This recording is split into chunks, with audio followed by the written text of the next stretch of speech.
Good morning, Water's Edge. Good morning, good morning. Welcome. If this is your first time attending or joining us this morning, I just want to say welcome. We're so glad you're here. And it's just good to see you guys. My name is Lindsay, and I am our Kids Church Coordinator. So I work downstairs with the kids during the service, with youth group, and I would love to get to know you. So if you're new, welcome. We have a couple announcements to kind of work through, and some worship to think about. I think these are worship. So this week, Connections, 7 o'clock. If you're a young adult trying to get more connected, we meet in the coffee house at 7 p.m. on Tuesday nights. Youth group, on the calendar. It was off the calendar for next week, but we are having youth group, so it's an important announcement. We will be at the church right here, and so youth group is happening. So plan on being there. Today we have lunch after church. Who loves having lunch after church? Yes. And I heard it's chicken Alfredo, which who doesn't want that? So join us, stick around, stay. We're going to have chicken Alfredo downstairs after church. It's a time where you can connect with the community and just have some fellowship. Also, if you guys, who likes dessert? Yep, more people than wanted lunch. You like dessert, Sonny? Oh, good. So the way we do desserts here for our community lunches, for our potlucks, is that someone in the community signs up to bring dessert. So when you are in the back, you know, because I talk about it almost every week, that you can sign up to volunteer with Kids Church if you go over to the table. And you can also sign up to make dessert. So if you like baking, or if you just want a way to kind of give back to our community, signing up to do dessert would be really helpful. And we want to kind of fill in those slots just like we do with Kids Church. Awesome. Next, I want to talk about the upcoming missions trip. We are sending a missions trip to Puerto Rico. And the team is already preparing, meeting together, getting prepared to go and tell the world about Jesus. And as a church, we want to be a part of that. And so the best way that we can get involved is to really support them, to help them raise funds, to do the fun activities that they're putting on for us. And so the missions trip is raising funds by putting on a date night. So on January 27th, if you want to support the missions trip and be a part of what God's doing globally and be a part of going out into the world, you can do that by coming to date night, dropping off your kids, and going and spending some time out in the community. So on January 27th, date night, 5:30 to 8 p.m. And then how that works is you're going to make a donation to the mission trip. A donation to the mission trip. Also, to raise funds for the missions trip, we are going to be collecting cans. So the holidays are over. Maybe you haven't gotten your cans back to Walmart yet, and they're just adding up in your entryway like at my house. So bring those here. Don't return them. Bring all the cans here. So on the 27th, during date night, you can bring all those cans. And we would like you to bring the cans in and put them in the entryway over there. Probably near my table. Where we put the coats.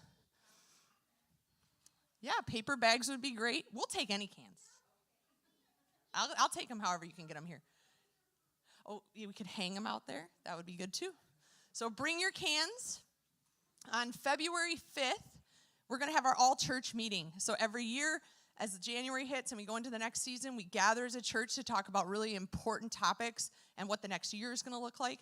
So put that on your calendar, February 5th, all-church meeting. And then end of the year giving, if you're looking for your tax return forms, the email is up on the screen, but get in contact with us. We want to make sure you have everything for your taxes.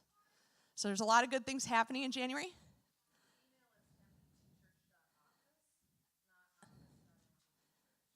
mqt.office.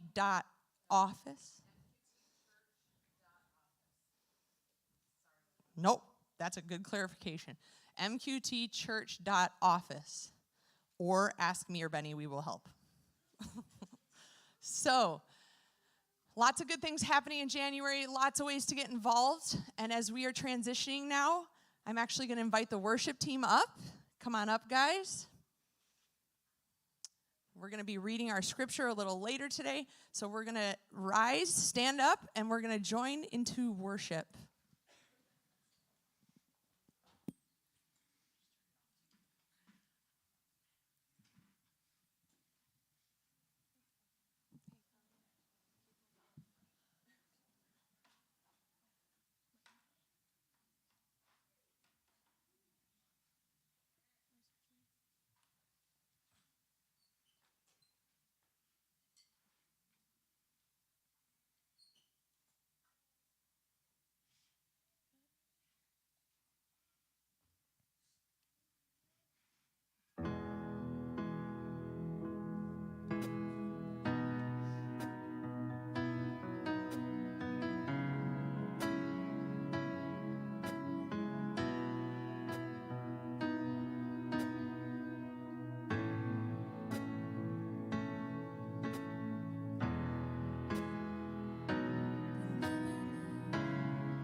good, good. Oh, 'cause you are good, you're good. Oh, 'cause you are good, you're good. Oh, you are good, you're good. When the night is holding on to me, God is holding on.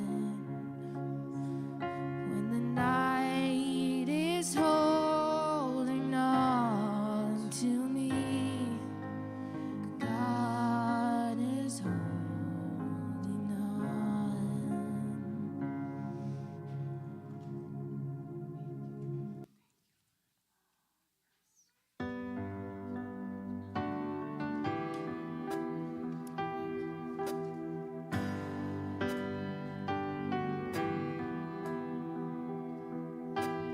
Grand earth has quaked before,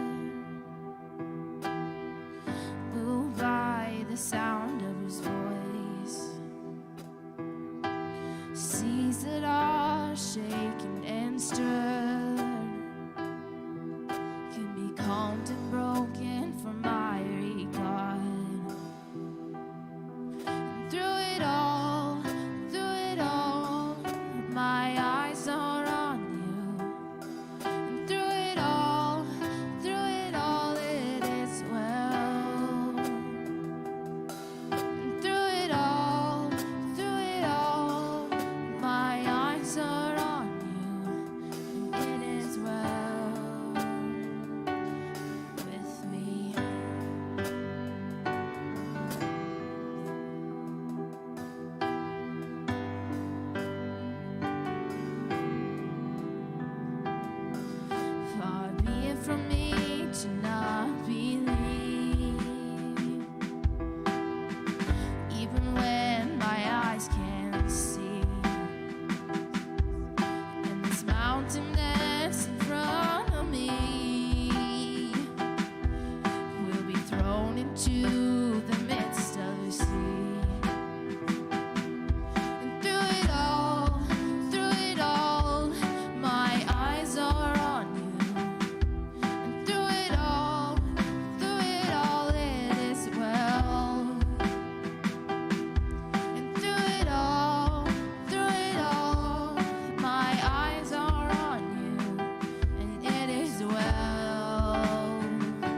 I think this morning's theme is going to be crying.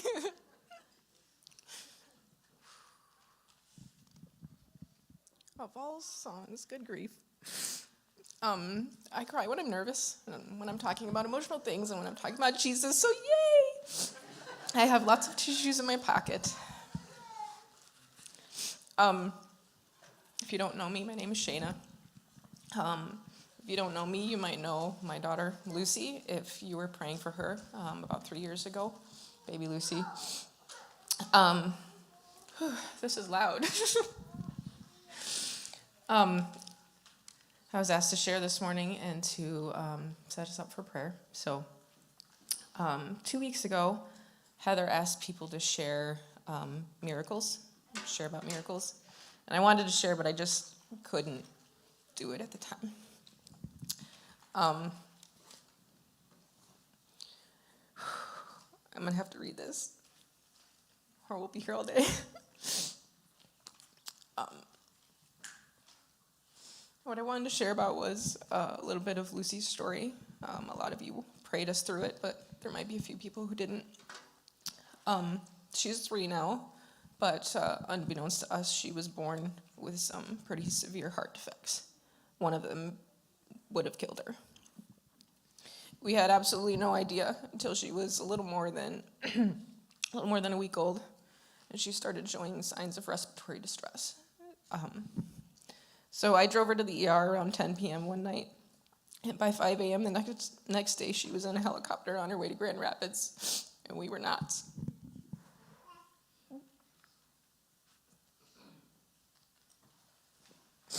I found out later that she would not have made it through that night if we hadn't brought her in. Her major organs were already shutting down. So we followed her down to Grand Rapids as soon as we were able, and we didn't come back for a month. And to describe that month as a roller coaster would have been an understatement. A roller coaster would have been like a nice nap compared to that month. It was like valleys and mountains every day, many times a day. Trying not to sniff into the microphone.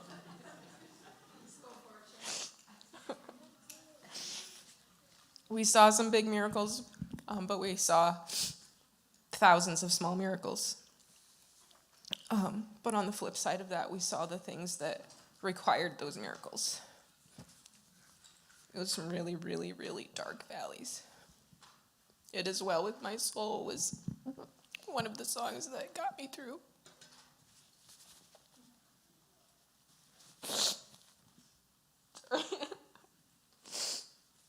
First, Lucy had to be brought back from organ failure and near death. That took a couple days. And then she had heart surgery at exactly 2 weeks old. She was so tiny. Her surgery didn't go well. In fact, it went really, really, really not well. She almost died again. Her heart stopped. They had to resuscitate her. They had to close up the first spot that they opened, and then they had to reopen another spot. After the surgery, she developed multiple infections. She kept collecting fluid in her lungs and air outside of her lungs. Her heart stopped again, was revived quickly that time. She was extubated and re-intubated 3 times. And then the most terrifying event was when she died almost yet. She almost died yet again.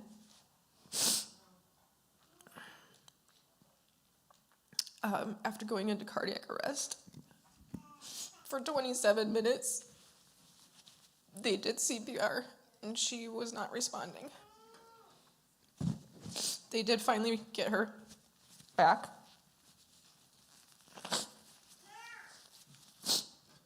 And after that, she developed seizures from brain damage from the lack of oxygen. Are you coming up here with me, Lucy?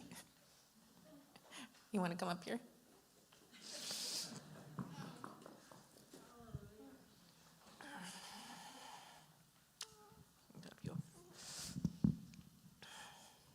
They told us if we left the hospital that she would be a very different baby.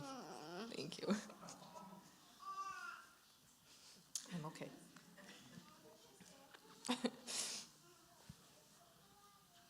They had us prepare for the worst.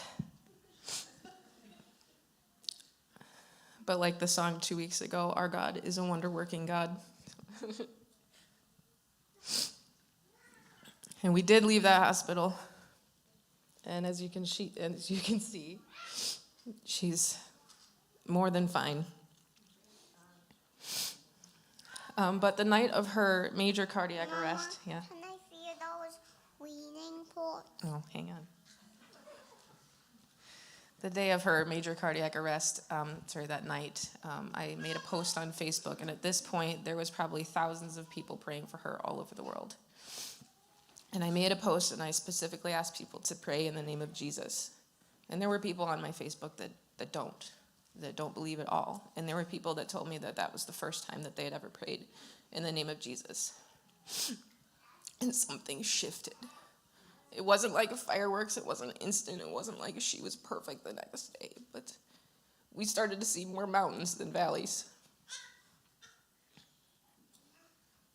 I could keep going on details, but the fact is we left with a baby, and she was alive and lively and didn't need the feeding tubes that they said she might need, and didn't need a lot of the things that they said she might need. And here she is today, pretty spirited and lively, no delays of any kind whatsoever, not even a little bit. In fact, she's the opposite. Go back to Daddy? Okay. The last 3 years haven't been sunshine and daisies. We've had other valleys. She has added a few more almost died to her accomplishments. But every valley has also had its corresponding mountain. I want to share all of this because I want to share the miracles, but I also want to talk a little bit about trauma real quick and triggers. And I don't mean like, sometimes we use the word trigger as just like your feelings are hurt. I'm talking about like major triggers. There are some memory practices that, like, if you want to remember something, you associate it with something else, like maybe tying a string around your finger to remember to call your grandma. So I have learned to use my trauma triggers to be kind of that string on my finger to remind me of also the really great things and the miracles. Sometimes I will literally imagine Jesus in the memory, like where would he have been if he was literally there? Where would he have been? And sometimes it's just about remembering how he used those things. We're going to be taking communion today, and I think communion it's many layers of beauty and the sacred, and I just want to share like one perspective, and that is through the lens of trauma, because I think we forget how traumatic it might have been for Jesus' followers, and like especially his mother. Oh my gosh.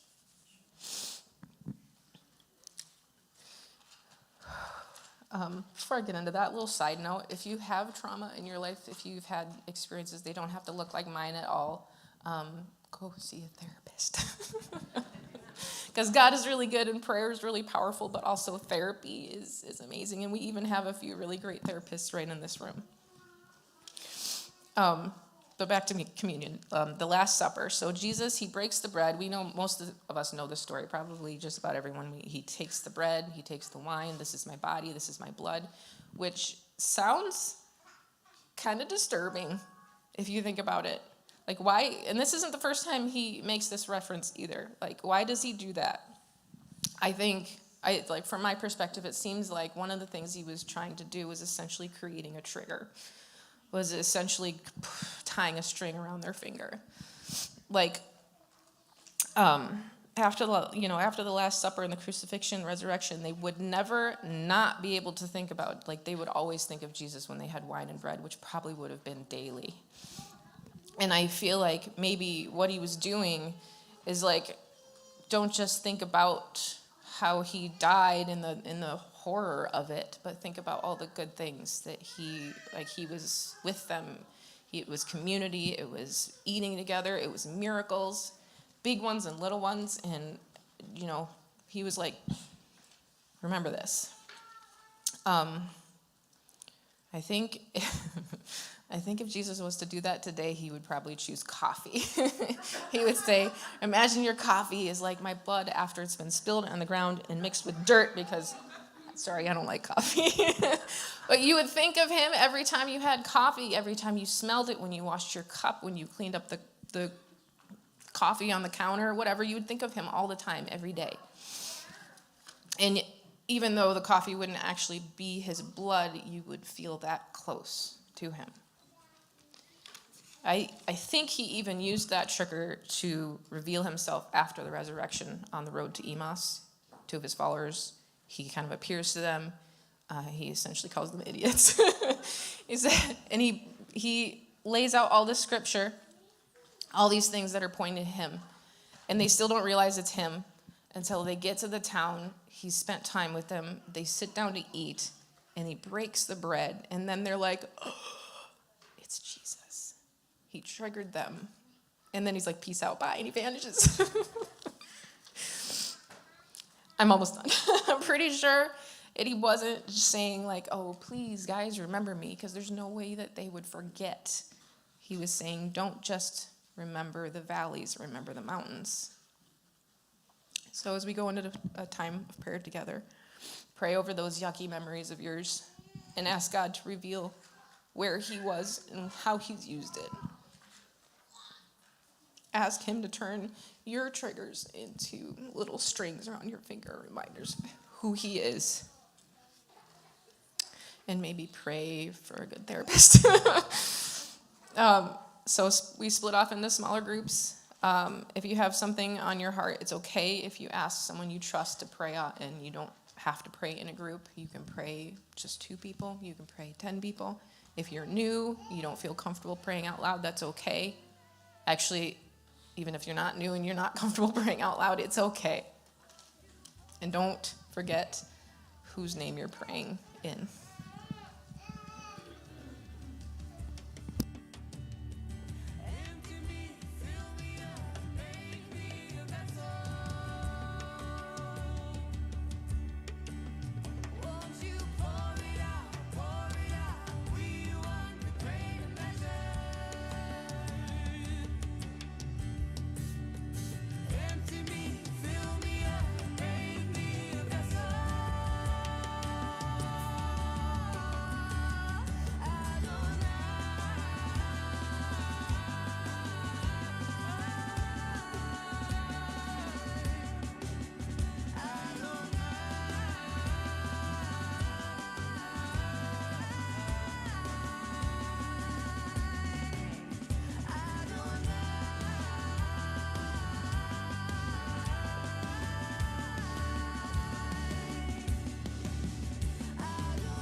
walking around these walls.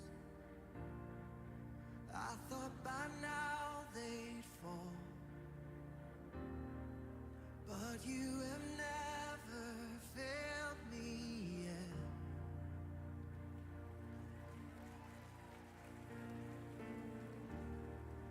Waiting for change to come,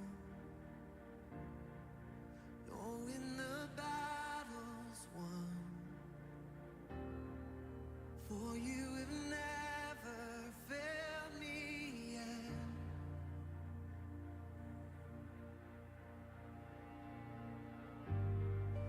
Promise still stands.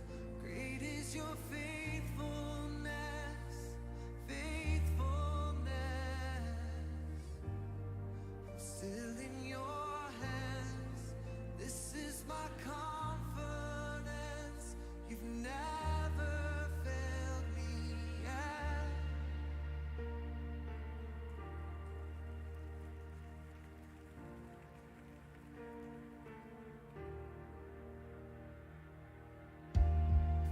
I know the night won't last. Your word will come to pass. My heart will sing your praise again.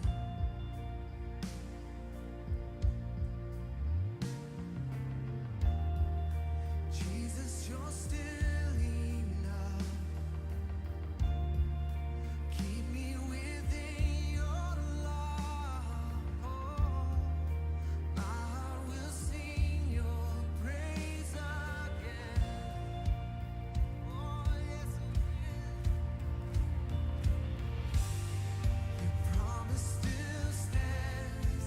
Great is your faithfulness, faithfulness. I'm still in your hands. This is my confidence. You never fail. Your promise still stands. Great is your faithfulness, faithfulness. I'm still in your hands. This is my confidence. You never fail me yet. Never fail me yet.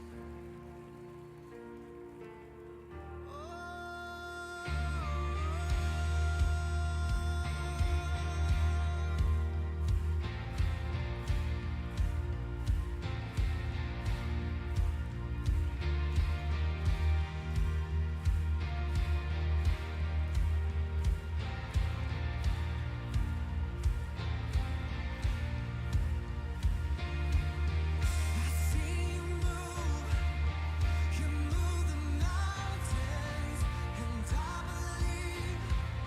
I see you do it again. You made a way where there was no way, and I believe. I see you do it again.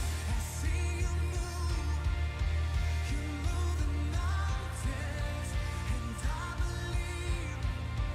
I see you do it again. You made a way where there was no way, and I believe.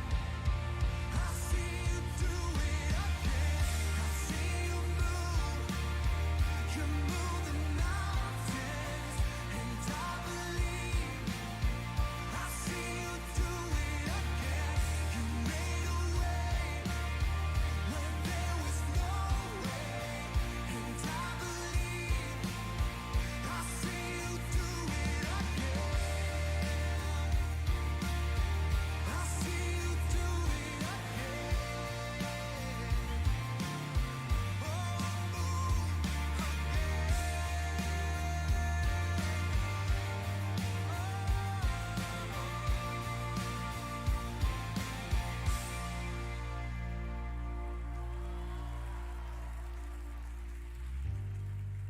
Promise still stands. Great is your faithfulness, faithfulness.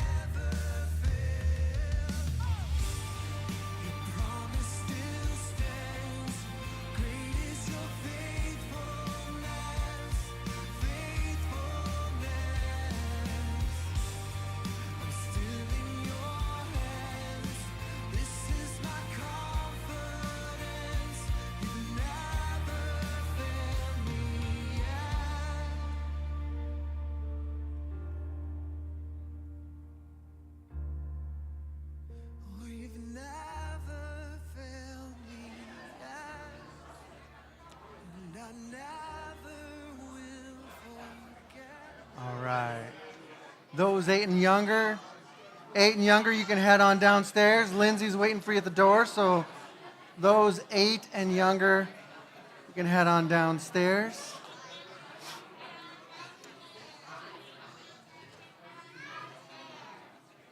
I'll give you a minute as those last groups are finishing up some prayer.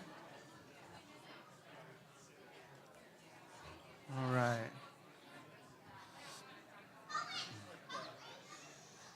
All right.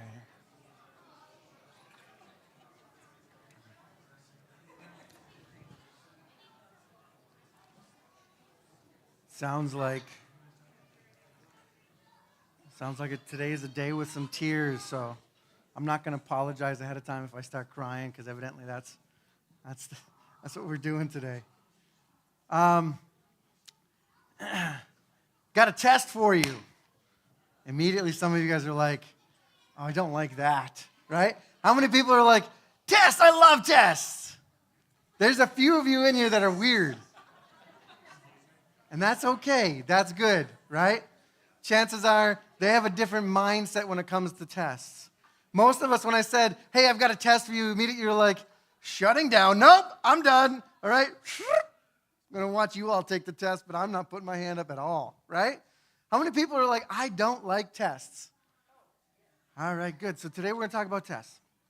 Because it's an appropriate thing for us to talk about. Here's test question number 1. We'll make it super simple. What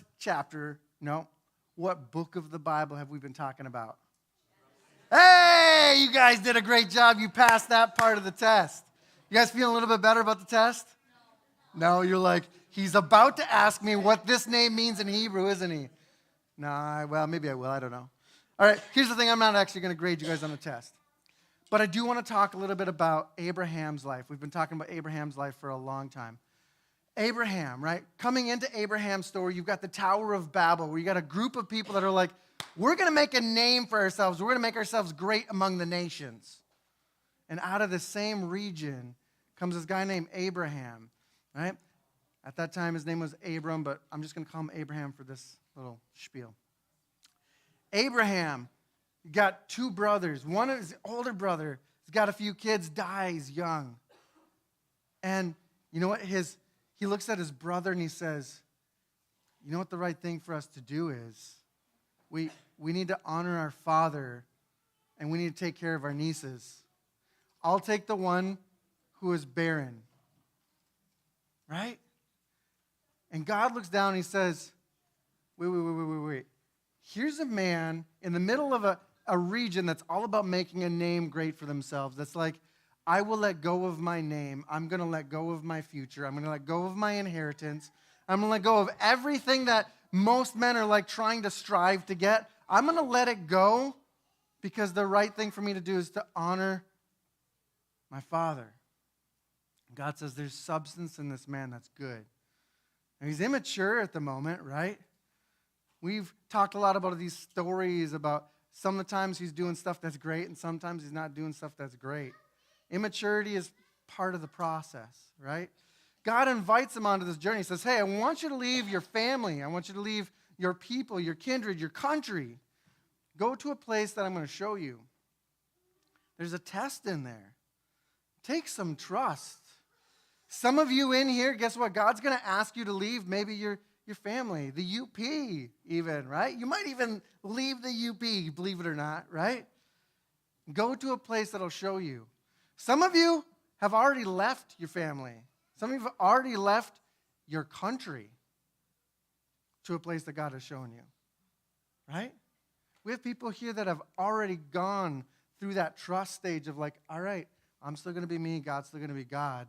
If he's leading me there, okay, but that takes a lot to leave everything, right? Go to a place that I'll show you. Hey, guess what? You know what? You don't know where you're going. But God's the answer. He's the one who's the guide. He's like, you know what? But stay connected to me. I'll show you where to go. You got a problem? You don't know where you're going? You don't know what you're doing? I'll be your answer, right? Go to a place I'll show you. Goes to that place, and guess what? He gets to this place, and you know what's there? You know who's living in this place? Literal giants. He's like, oh, sweet, this is the land. Awesome, we got giants. Great. Wonder how this is going to work out. Right? I don't know that a lot of you guys have literal giants in your life, but I'm pretty sure there's a lot of you that have figurative or spiritual giants in your life. And you say, this is the promised land? I got giants. Are you kidding me? I can't take these guys out. Guess what? You can't. But if you look up, who's the answer? God. God is the one saying, hey, you know what, actually? I know that this is another test, but guess what? I'm the answer to the test. I can help you out here. I know how we're going to take out these giants. It's okay. I'm not afraid of them. Right? Whew. There's famine in the land. And he looks around at his family and all his people and his animals, and he says, I can't do this. We're all going to die. We got no food. We got no water. What are we going to do? And he says, oh, man, you know what? I'm going to go down to Egypt. It's a solution, right? A lot of times, I like this quote. I don't remember where I heard it. I don't know who first said it, but I've been carrying it ever since. You can steal it from me. If there's only one solution to your problem, you don't understand the problem. But the problem is if we try to do our solutions on our own strength, usually ends up with collateral damage. And so here he is. He's like, oh, man, there's no solution here. I know that there's a solution in Egypt. We're going to go down to Egypt. God's like, you know what? If you actually knew who I was, you know that I could make water out of that rock. I could rain bread down for you. I'll do it for your descendants. Right? He's got solutions that are not in our world that we're like, that's not even a reality. That's not even a possibility. And so many times we look at the test in our life and we're like, that's not possible. I'm going to do the thing that I can see that is possible. I'm going to make a solution over here on my own strength. But on the way down, he's like, oh, I'm going to die. They're going to take one look at my wife. They're going to say, let's kill that man, take his wife. Hey, why don't you just be my sister for them? Then they'll just give us a bunch of stuff. It'll be awesome. We'll leave Egypt and we'll have a bunch of things. Kind of works, kind of doesn't work, right? Because even still, Sarai ends up in the situation that's messy. Those that are new, you have to listen to the podcast or read the Bible. It's in the Bible. Genesis. You'll find it in the first 20 chapters. And it's a mess, right? It's a mess. God steps in and saves them. Saves their hide, and on top of that, they leave Egypt with gold and silver and animals and people. And they're like, man, we just blessed you on your way out. And you know what? If you've got your head down, you're thinking, well, at least my strategy kind of worked. Maybe we might try this one again someday because look how rich we got out of this situation. Right? The answer was God. God was the one that actually protected them, that actually blessed them and sent them off on their way unharmed. Really, like God was the one in that situation. And yet, if you don't actually look to God and say, oh, you're the one who just gave me the wealth. You're the one who just provided my safety. You're the one who just protected my family. It was because of my strategy, because I didn't know if you were going to show up or not. If we're honest with ourselves, how many of us are in that situation where we're like, I don't know if you're going to show up in my situation. But here's a solution. It's not the best solution, but it might work. And God in his faithfulness might even protect you in that solution. Right? But are you going to double down and say, well, it's because I did it on my own strength? Or are you going to look up and say, oh man, God, yeah, you know what? In my immaturity, shouldn't have done it that way. Thank you for getting my back. Right? God blesses them to the place where he and Lot have to separate because the land can't contain all of them and their animals and everything that's going on, and there's quarreling, part of that collateral damage. And so he's like, all right, you know what? I think I'm learning to trust this God. I think I'm working this out. You know what, Lot, you pick where you want to go. I'll go the other way, which is incredible. Like he's actually at this point, he's like, I'm going to tip my toe into this trying to walk by spirit instead of by my own strength, right? And here's Lot, who he thinks, hey, this guy's going to be my heir. I've been promised that I'm going to have, kids, and I'm going to be promised with I'm going to influence nations. And he's like, well, physically I'm an old man, I'm probably not going to have him, but you know what, I've got my nephew, so it's probably through him.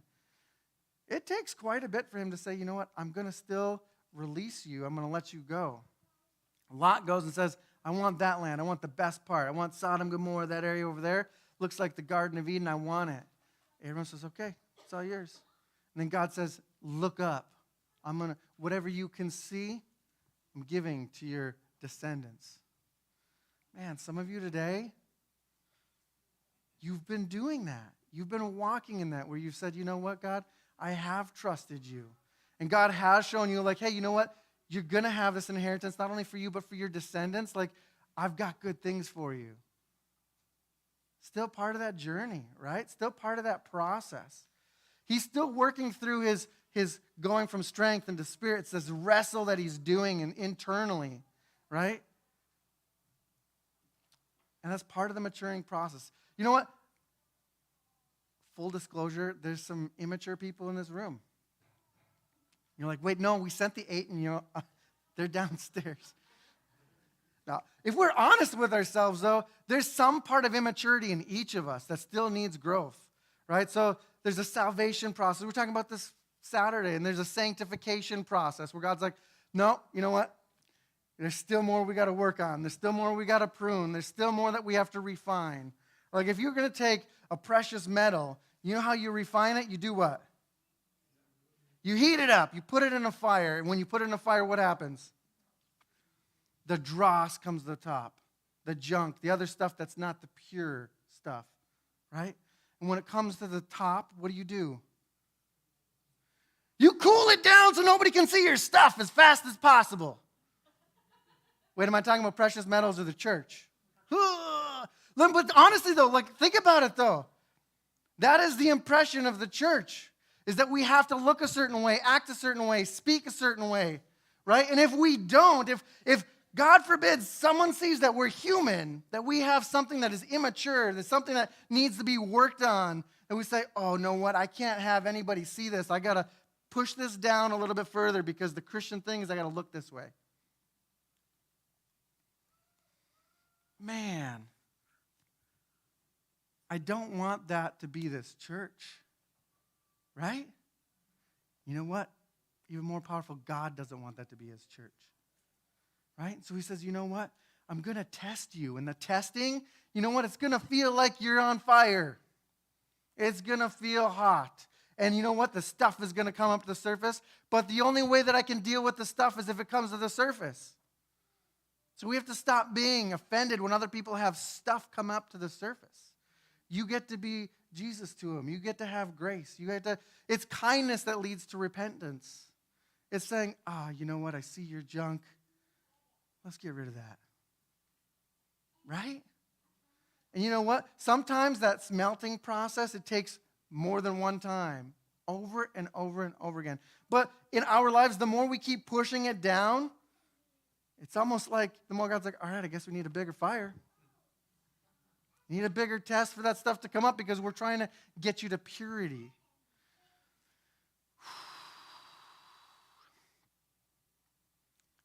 Abraham leaves Egypt, leaves Lot. Then he says the situation where God's like, hey, you know what? I'm going to do all this stuff with you. But also, there's some terrible things that are coming in the future for your people.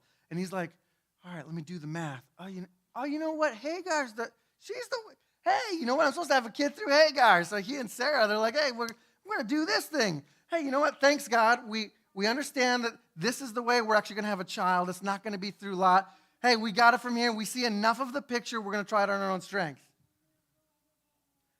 I don't know if you guys are getting, like, the picture, but trying it on our own strength doesn't work so good. You know, like Adam and Eve tried it on their own strength. Cain tried it on his own strength, right? Noah cursed Canaan on his own strength. You got Abraham trying it on his own strength. Jacob, Isaac, Joseph, David, me, right? It's this process, and God is not offended. He's not like, I can't believe that they didn't start off from infancy at complete maturity, right? Yet sometimes we look at ourselves and we shame ourselves and we're like, oh man, I can't believe I can't ever do this. I'm just going to make sure nobody ever sees me trying to grow. It's a part of the growth process, right? He's not alarmed by the fact that it's going to take you some time to wrestle through from strength into walking by his Spirit. It takes time. It takes a long walk in the same direction. And as you're going in that journey in a long direction, you fall one time, does that mean you have to start back at the start? No, it's not like Monopoly, go and start over. No, don't collect $200 though. It's like, no. God's like, okay, hey, look how far you've come. Let's keep going. So much of testing. You think God's testing us because he has no idea how we're going to do? It's a gift to us, right? And we got two options. We can either be afraid of it and be like, oh man, he's going to test me. He's going to put me in a fire and he's going to see some dross. Yeah, that's what happens. He's going to see some junk. It's part of the process, right? That's part of him dealing with things is he's actually got to put enough heat there for the stuff to come to the surface so he can say, okay, let's move on. All right, let's settle that one. You know what? I see that trauma. Let's remove it. You know what we're going to leave? We're going to leave a scar so every time you see that trauma, you don't feel the pain, but you see the faithfulness in me healing. Right? Sometimes it's physical. Sometimes it's emotional. Sometimes it's spiritual. God was the answer in each of these, right? So Abraham and Abimelech, he goes back down and he's like, oh man, here we go. I've got a wife that's like 90 years old. He's definitely going to want to marry her. He's going to kill. We go through this again, right? It's like, buddy, I thought you learned this thing. Some of you were like, yeah, I thought I had this thing down. I thought I had this situation, this thing that I've been struggling with, that I've been like hiding from everybody else, but I've been turning like, I've been growing when nobody's looking. And you're like, but I fell down again. And you're like, no. God's like, hey, we got to deal with that. So I'm going to give you another opportunity to deal with it, right? Over and over again. Don't be offended when he gives you opportunities to deal with your stuff, all right? We look at that, and because we've got fear, we're like, he's got to be punishing me for something. What did I do wrong? I deserve that. And we start putting that shame, and we start saying, oh man, this is who I am. I'm never going to do this. I'm never going to be that. I'm never going to make. And we start saying all of these qualitative things about ourselves. And God's like, no. From day one, I saw your substance. I saw what I created you for. I know you. And because I know you and because I love you, I don't want you to live with all the junk. And so you know what? I am okay with adding some heat to get rid of the junk because I want you to know you the way that I designed you. Abraham trusting God with Ishmael. This is a tough one. Like, you think about it for a second. You've got a man, his name means exalted father, who's not a father until he's older than all of us. He's old. And he finally has a son, right? So it's through Hagar, but he's got Ishmael, he's got a son. As a father, like, first time dad, like, that's a good thing, and yet it's got a lot of contention in the household, right? And 13 years of watching him grow up and probably, teaching him how to throw rocks at cactus. I don't think they have cactus over there, but whatever, you know what I'm saying? Like, he was intentional at some level with Ishmael, especially a guy that, like, his main heart, his main substance is to redeem. Like, he started out by redeeming Sarah. So he's got a heart to redeem. And yet, in all of this stuff, he's got to let them go. He's got to let Hagar go and Ishmael. And he's got to work through that. Like, that's got to be tough. That's a hard test. Now, there's some here that have seen their kids leave the house. Some on great terms, probably some not on great terms. There's a lot of us in here that have kids that, guess what? Someday soon, we get to ask ourselves the question of, did I prepare my kid well enough to leave my house? Have I created the space for them to have a relationship with God in such a way that they will go to God and not to whatever the world has to offer? We get to wrestle through those things, right? And I've been to a lot of countries, and America is different in a lot of ways, but one of the ways that we're different is we value independence so much. And we value it with our kids. It's almost like put on this pedestal that, like, the earlier you can get your child independent, the better, right? It's like, hey, you know what? I'm going to make sure that they are on their own, they're self-sufficient as early as possible, and I'll be successful. Because you know what? They're going to have a lot of life skills. They're going to have this skill, that skill, and everything else. But you know what also it breeds? Is anytime that they come to problems in their life, who are they going to rely on? What are they going to rely on? They're going to rely on their own strength. They've learned to be independent. And that's something that some of us have to grieve. Not only as parents of like, what do I do about that? Is there still time for me to change that? But also the other flip side of it is like, I was raised that way. And am I saying that it's not good for you to teach your kids stuff that's competence and confident level and to have strengths? No, that's not what I'm saying. What I'm saying is you've got Abraham. You see in the Bible where God is saying, hey, here, listen, I'm your answer in that problem. I'm your answer. I'm your answer. I'm your answer. You know what? That's a hard test. I'm your answer. You know what? That's a hard thing. I'm your answer. That's a sweet thing. I'm your answer. I want to enjoy this with you. I'm your answer. I'm the one. And he puts us up to be parents, and he says, you know what your job is to be? Your job is to be the answer for your kids long enough for them to get healthy enough for you to say, okay, but the real one, like, I'm giving you the space because he's the actual answer. So that when they go off and they have hard times, guess what they do? They don't rely on their own strength. They say, you know what? I have seen from my parents for 20 years, they go to God when stuff hits the fan. Right? Like, when we get there, I know that he's the one that's got the answer regardless of my problem, regardless of my situation. He's the one that can provide the answer. We get to be the one, the stopgap. And you know what? Some of us didn't have parents that taught us that. Praise the Lord. You get to be a change for the next generation.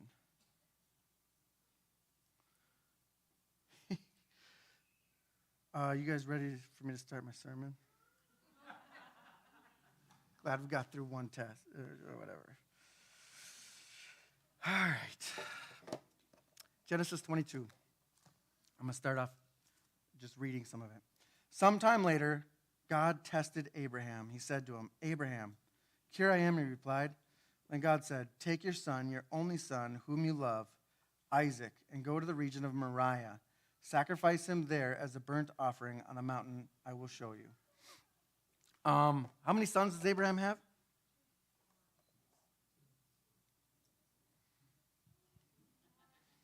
You guys sure? Is this part of the test? You guys are like, wait a second, what? I don't know. I'm uncomfortable that he hasn't answered me already. Take your son, your only son whom you love, Isaac, and go to the region of Moriah. In 21:10, it says, get rid of the slave woman and her son. In 21:14, it says, send her off. I want to read, just because I like the footnote in my Bible, this thing. I'm going to read this to you. In 21:10, get rid of that slave woman. Hagar's status in the household of Abraham created friction. Her initial status as Sarah's handmaiden was altered when Sarah chose her as one to give an heir to Abraham, i.e., when she became not just a concubine, whose children would not have had the status of a legitimate heir, but a wife. A concubine had no dowry, and her children were slaves in the household, not legitimate heirs. She could be sold and did not have to be divorced. But with a handmaiden given as a wife, as Hagar was, this changed. Consequently, a dual claim of authority was established. A woman of Hagar's status could be expelled, but not by either husband or wife alone, and she could not be sold. Her son had the status of a legitimate heir, and she would have generally had to been divorced. By sending her away, both Hagar and Ishmael's claims were being dissolved. This meant that Hagar was being given her freedom as well as being divorced. And then the sent her off, the Hebrew verb used there is also used in Malachi 2:16. And there it's translated in English as divorced. And so in some level it's like, hey, you know what? You have given them their freedom. You have sent them off. And so legally you have one son now. And so take your son, your only son whom you love, Isaac. Go to the region of Moriah. Sacrifice him there as a burnt offering on a mountain. I'll show you. When we just talked last week about how he was in this place with this Abimelech, and he's like, man, you know what? There's no fear of God in this place at all. Right? And I challenge you, probably was also including him. If he was like, you know what? I've got a greater fear of men that are around me than fear of God in this situation. And so he was working through his stuff. And here God's like, oh, okay, we're going to deal with the fear of man, fear of God thing. All right, next one. All right. So he tells them, hey, I want you to go and sacrifice your son. Now, we in the church, if you've grown up in the church, we've heard the story a bunch of times. But stop to think about how startling this had to have been. Those of you with children, have you heard the audible voice of God tell you, hey, go? It's time for you to kill and then burn your son as a sacrifice? That's tough, right? And so he's got to be brutally working through this. 3 days? You're going to take off for 3 days? Now, how old last week did we say Ishmael was when he was put under the bush? 13. How old is Isaac? Trick question, we don't know. Right? Now, it's sometime after he had been weaned, and usually they're weaned between 2 and 5, so sometime later, right? Mom dies when he's 37, so we've got between 5 and 37, okay? We don't know exactly when. And there's a lot of debate on it. But either way, said to the servants, young men, in some translations. I'll go with the boy, okay? And we're like, okay, boy, so it's got to be a boy still. But the truth is the Hebrew word for servants and young men is the same word in Hebrew for boy. So we really don't know. Could be at any age, other than the fact that we do know that when they're climbing the mountain after 3 days' journey, so it's got to be old enough that he can do 3 days of journeying, and then carry the wood up a mountain. So probably not 6. Catch my drift? All right, so said to the servant's boy, we will worship and we will come back to you after 3 days. Now, jumping all the way to Hebrews, we have this point that makes us feel a little bit better inside. By faith, Abraham, when God tested him, offered Isaac as a sacrifice. He who had embraced the promises was about to sacrifice his one and only son, even though God had said to him, it is through Isaac that your offspring will be reckoned. Abraham reasoned that God could even raise the dead, and so in a matter of speaking, he did receive Isaac back from the dead. Also, can we just pause? Shayna shared today about her infant, 27 minutes without a breath. 30 minutes, they stopped trying. We do still have a God that can raise the dead, that answers prayer. Good word. Abraham and Isaac, all right? So Abraham put wood for offering on Isaac while Abraham carried the fire and the knife. Isaac, later on in the story, we find out that he's got bad eyes when he's old. My guess is he probably needed glasses, and they didn't really have glasses when he was young too, right? Hey, God, Father, fire and the wood are here. Where's the lamb for the burnt offering? Abraham says, God himself will provide the lamb for the burnt offering, my son. I can't imagine, as a father, my guess is, you know what? It was probably a pretty quiet hike for me. I was probably thankful that the 2 servants were there to chit-chat with him, right? Because I don't know that I could say a whole lot to my son knowing what I was, working myself up to do. Could you? I don't even want you to imagine it, I guess. God himself will provide the lamb for the burnt offering, my son. So Abram bound his son on an altar, raised the knife before God stopped him. Said, now I know that you fear God because you have not withheld from me your son, your only son. What a bittersweet mix of emotions for Abraham, for Isaac, right? The relief to not have to go through it all. And yet, Isaac is probably not feeling super great about his dad right about now. Right?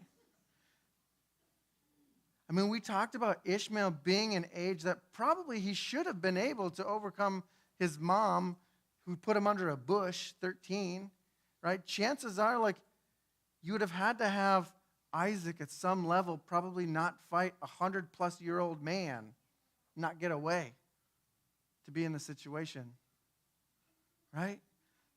And yet the relief that he must have had, but still, he's working through it. He's probably a teenager trying to process what in the world is this God and what in the world is my dad, right?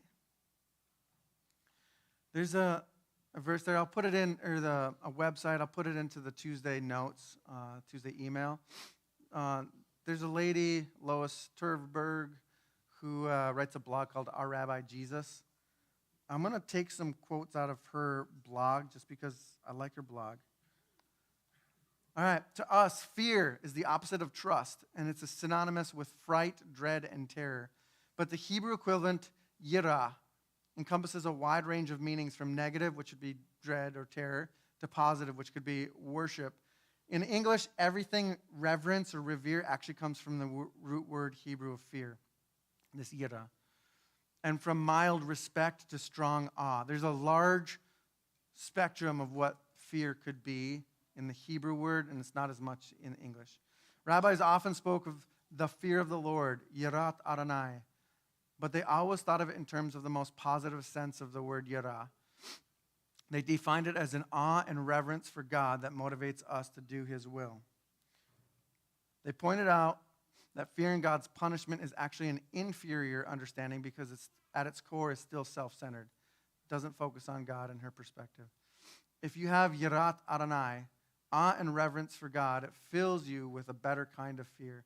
Kind of the concept that she's trying to bring up is, hey, if you just fear, in particular, if you just fear on behalf of punishment or something along those lines, then you don't necessarily have the fear, the awe, the respect, the reverence that is motivated on behalf of love to trust, to obey. The Bible says the fear of the Lord is the beginning of wisdom, and knowledge of the Holy One is understanding. In the fear of the Lord, there is strong confidence, and his children will have refuge. The fear of the Lord is a fountain of life, that one may avoid the snares of death. The fear of the Lord in these passages is an awe-filled love of God that allows us to grow in intimate knowledge of him. It teaches us how to live and reassures us of God's power and guidance. It gives us a reverence of his will that keeps us from getting caught in sins and will destroy our relationship and lives. I'm almost done with some quotes from her blog. One aspect of Yirat Adonai is the idea that we should be constantly aware of the presence of God. You see a reminder of this in many synagogues. Over the ornate cabinets that hold the Torah scrolls is the phrase, "Know before whom you stand." This means to realize that an infinitely powerful God is always close at hand. In 1 John 4:18 it says, "There is no fear in love, but perfect love casts out fear, because fear involves punishment, and the one who fears is not perfect in love." Now, there's a whole lot of layers, and I'm not going to try to break down all the layers, right? Like, in the end, we all can understand that there is fear, there is awe, there is reverence, there is love. There's a lot of those things that are kind of built into our relationship with each other, but also with God. Our relationship with authority, even, is a mixture of all of those things. And then I feel like there's this spectrum, right? A spectrum of power. And on one hand, you've got love, and the other hand, you've got fear. And the thing is, like, you have to either increase fear or increase love to increase power, which is why a lot of governments around the world, all you hear is fear. It doesn't matter which side. Pick a side. Fear this, fear that. Fear this, fear that. You're just going to lean into the fear because they know, like, hey, if we're going to maintain power, we have to maintain and increase fear. Right? The kingdom of heaven is flipped on its end. It's, hey, you know what? We're actually going to love. Oh, actually, we're going to love in a different way. We're going to love even more than you think. Hey, you're offended that I'm going to love them. Guess what? I'm going to love them and their kids. Right? It's like, I'm going to increase the amount of capacity I can love. And there's power in that love over the power of fear. And in perfect love, there isn't the fear of punishment, the retribution, because you're not motivated by that. You're motivated by the love on the other side. Sacrifice and blessings. Abraham looks up and he sees the ram to sacrifice instead of his son. On that spot he says, hey, the Lord will provide. And on that mountain, the Lord, it will be provided, is still what they call it today. We have a whole lot of strife still going on this place of Mount Moriah. This later on becomes a spot where a temple is there, right? Now you have the Temple Mount fight, right, between the Israelis and the Muslims, and it's a mess, right? But even still here, God will provide. Do we know the God that will provide for us? In the middle of our tests, in the middle of our deserts, it's really easy to sing, God is good, it is well with my soul, right? I love what you had to say, Yvette. Like, it's true. Like, there's times in our season where you're like, hey, if I'm being honest, I'm not okay. If I'm being honest, I've got such a test in front of me. I've got so many giants in front of me. I don't know that I'm going to survive. I feels like I'm walking through the valley of the shadow of death. But if you look up, he's with you, right? He is the answer. He is the one that's going to be there. Abraham returned to his servants, set off for Beersheba, and Abraham stayed in Beersheba. I'm going to come back to that last sentence because I think it's intentional that they didn't say Abraham and Isaac returned to the servants. So there's your spoiler alert. Go ahead and look in the Bible. We'll chat about it in the next weeks. I want to talk a little bit about similarities between Ishmael and Isaac because we don't really spend a lot of time thinking about their similarities. We think about the differences between the two. But look at this. Abraham and Hagar are parents. Abraham and Sarah are parents. They got the same dad. Born of strength, human strategy, born of spirit. All right, so that one's actually not a similarity, but I just wanted to put it in there. All right, after tiring journey, mother puts him under a bush to die. After a tiring journey, father puts him on a pile of wood to die. Should have been strong enough to resist his mother. Should have been strong enough to resist old man, right? Like, they've got some trauma bonds if you look at it. It's kind of crazy. Right? You got God steps in to protect Ishmael. God steps in to protect Isaac. God opens Hagar's eyes to see the water to save her son. God opens Abraham's eyes to see the ram to save his son. God then pronounces blessings over Ishmael and his lineage. God pronounces blessings over Isaac's lineage. Mother gets a wife from the homeland, Egypt, for son while he lives in the Negev, in the desert. Father gets a wife from his family in Haran for his son while he lives in the Negev. All right? They both together, Isaac and Ishmael, came together to bury their father. And 12 tribes came out of both of them. Like, there's even more in there. But the point being is, both of them had to walk through some similar things. You know, Abraham walked through some stuff. We get to walk through some stuff. Right? Like, the thing is, God has invited us into this journey. And in this journey, we get to wrestle with, are we going to live by our own strength or are we going to live by God's Spirit? Like, that's the transition in life, whether you're 10 or whether you're 100. That's the invitation is, are you going to get to the place where you submit? You say, God, it's yours. My son is yours. My firstborn is yours. My life is yours. My finances are yours. Everything is yours. I'm going to give you back a portion of what you've already just given to me, but it's all yours, right? Like, that's the challenge. I think a lot of time we get into these spots where we have these tests, particularly hard tests. A lot of us as Christians, we've been taught to say, well, throw my hands up, I guess it's okay. God's in control, right?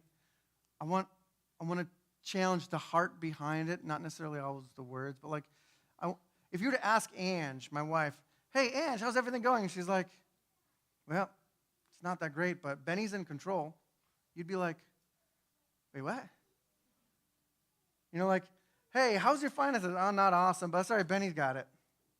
I'm just being obedient. You'd be like, I don't know if that's super healthy. Right? And if they ask you, please don't give those responses. You know what I'm saying? Like, if it's just a matter of, hey, you know what? He's in control. I'm going to back off. We're still missing some stuff.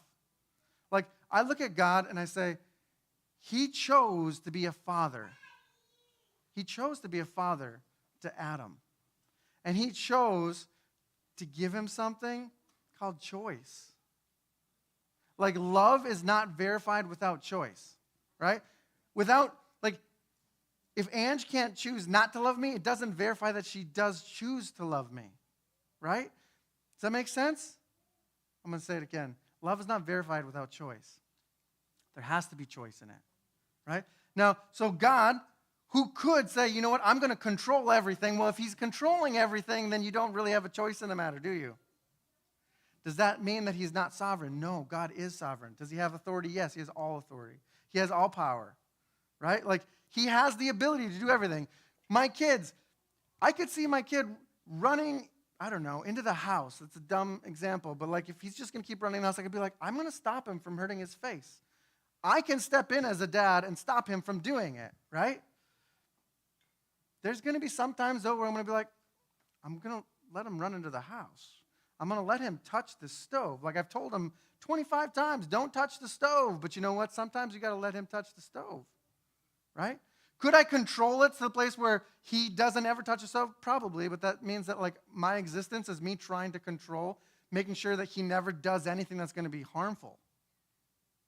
I would much rather him grow in maturity, take some lumps, have a few burnt fingers in the process, but he has to have some choice in the matter so that when he chooses to not touch the stove, it verifies, hey, because he loves me, he's going to choose to trust me. Right? And there's a maturing process that happens that he lets us walk through sometimes. God is sovereign. He chose to give us the choice so that we can verify our love for him. Does that make sense? Part of that process is getting to a place where we can actually learn to submit.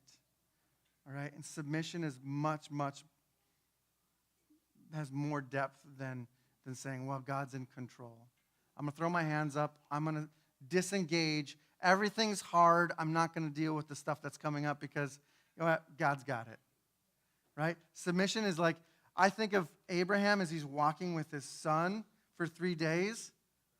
It would probably take every ounce of self-control, every ounce of trust, every ounce of humility, every ounce of laying himself down. And that takes a lot of strength to say, you know what, I'm going to use everything of mine to choose to obey something that is incredibly difficult. It would take everything inside of him to submit and say, you know what, God, you've asked me to do it. I'm going to submit to you because you are a higher authority. I'm under your authority. I know that you see more than I do. You hear more than I do. You've got a bigger vision than I do. I don't know. You know what? You're so good, you could even raise him back from the dead. That takes a submission that's different than this throwing your hands up and saying, it's hard. Well, God's got it. Because usually when it's like, well, it's hard and God's got it, I quit. That's the time that we go back into our vices, back into our stuff, and then we say, well, God didn't show up again. Or you know what? He's punishing me for this. Or, hey, well, you know what? I don't know. I said he's in control, but it's just a mess. I don't know. The truth is, if you want hope, is he's good. And he's close. And as a father, he wants you to walk in maturity and he wants you to walk in purity. And so because he loves you, he lets you go through trial and testing over and over again. And the desire in his heart is, I know what's in you. Like, you know how we talked about Abraham at the very start? I know your substance. He knows your substance. And he knows your substance so well and so intimately that he's not going to allow you to stay with all the junk. Right? All right, some reflections. I've gone long. God's tests are invitations into greater purity. He sees your substance. God's tests affirm our growth and reveal areas to grow. Whatever your test, he's going to be your answer. Submission isn't giving up. It's choosing love and trust through obedience to the one in authority. The wrestle of life is to go from our strength to his spirit. The question I have is, do you fear, do you revere, do you stand in awe of God? Do you know whom before you stand? I'm going to have us all stand, and we're going to read together, and then we're going to go into a time of communion. But this is one of those things of why I like us standing up when we read to start service. Is, do we know the one before we stand? It's an acknowledgement that when we stand, that we say, you know what?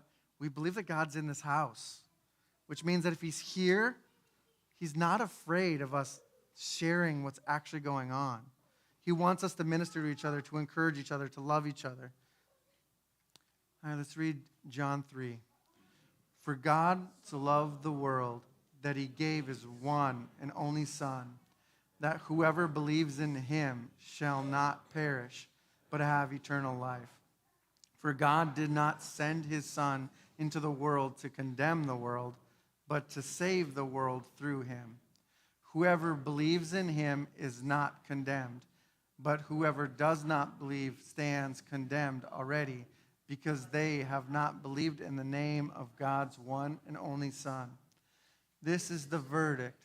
Light has come into the world, but people loved darkness instead of light, because their deeds were evil. Everyone who does evil hates the light and will not come into the light for fear that their deeds will be exposed. But whoever lives by the truth comes into the light, so that it may be seen plainly that what they have done has been done in the sight of God. Well, I pray if I could have a few people come and just hand out communion, I'd appreciate it. God, I thank you that you are light, and you are truth, and you are goodness, and you are hope. God, I appreciate that you are our answer. God, I also am thankful that you are not alarmed, you're not triggered by our traumas, by our lack of faith, by our immaturity, by our struggles, by our hurts, by our misconceptions of you. God, we only see in part, and we only hear in part, and we only know in part. Give us the courage and the bravery to choose to submit. God, to not give up, but instead to give it to you, to trust you with it. God, I thank you for the test that you have put in our life. God, I ask that you would help us have the courage to stay in the fire long enough for the stuff to come out for you to deal with. God, I ask that you would deal with it. God, we long to see ourselves the way that you see us. God, give us the courage. Give us the eyes to see the substance inside of us that sometimes we have such a hard time seeing ourselves. And God, when we can't see it, I ask that you would encourage this group of people with others. God, whether it's within this community, wherever, God, send people our way that will tell us what we need to hear. Give them eyes to see the things inside of us that we can't see. Give us ears to hear your voice in it.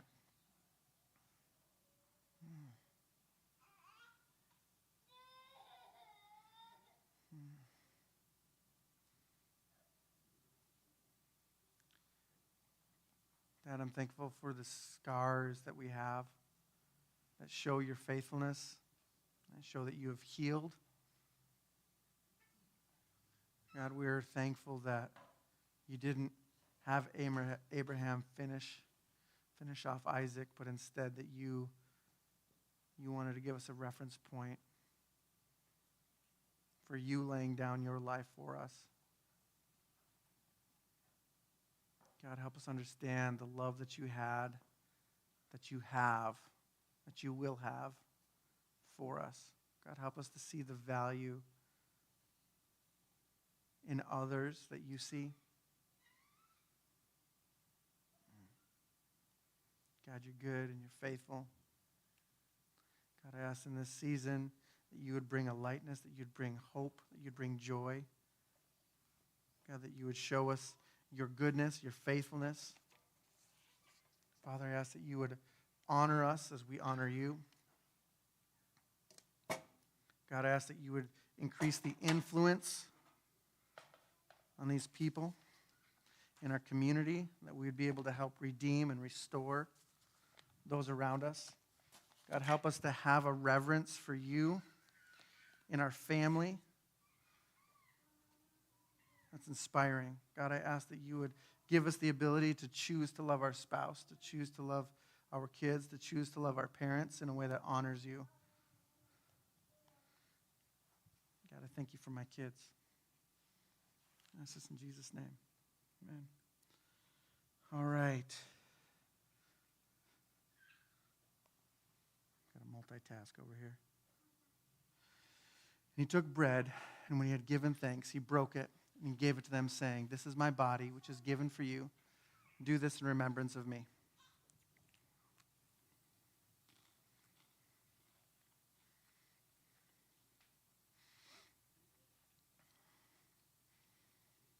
In the same way, he also took the cup after supper and said, "This cup is the new covenant established in my blood.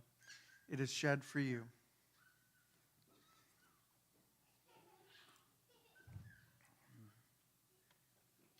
Worship team, if you come back up. We'll have a little more time of worship through song. Then we'll have food downstairs. Puerto Rico team, we're going to meet those that can. If you need prayer, go ahead and come up to one of these first rows. Somebody will come and pray with you. This one? I am. Which way?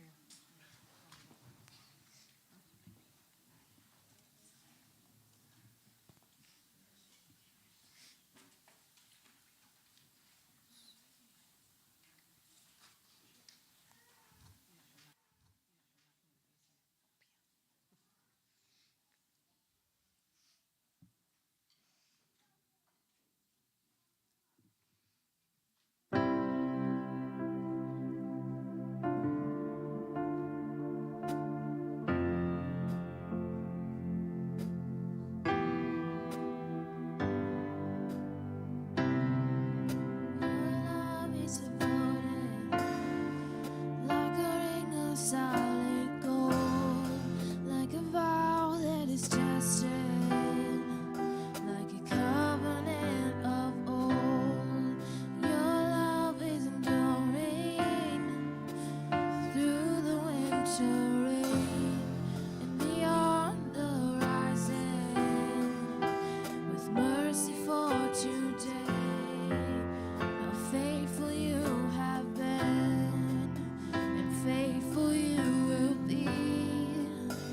You pledge yourself to me, and that's why I sing your praise will ever be on my lips, ever be on my lips. Your praise will ever be on my lips, ever be on my lips. Your praise will ever be on my lips, ever be on my lips. Your praise will ever be on my lips, ever be on my lips. You father the orphan, your kindness makes us whole. You shoulder our weakness, and your strength becomes our own. You're making me like you, clothing me in white, bringing beauty from ashes. For you will have your bride, free of all her guilt, and rid of all her shame, and known by her true name. And that's why I sing your praise will ever be on my lips, ever be on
'cause I have seen your faithfulness, my fortress, over and over.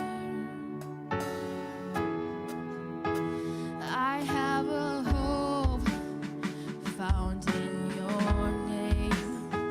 I have a strength found in your grace, your faithfulness, my fortress, over and over. Make way through the water, walk me through the fire. Do what you are famous for, what you are famous for. Shut the mouths of lions, bring dry bones to life, and do what you are famous for, what you are famous for. I believe in you, God, I believe in you. Release your love inside of me. Unleash your power for all to see. Spirit, come and fall on us over and over. Make way through the water, walk me through the fire. Do what you are famous for, what you are famous for. Shut the mouths of lions, bring dry bones to life, and do what you are famous for, what you are famous for. God of exceedingly, God of abundantly, more than we ask or think.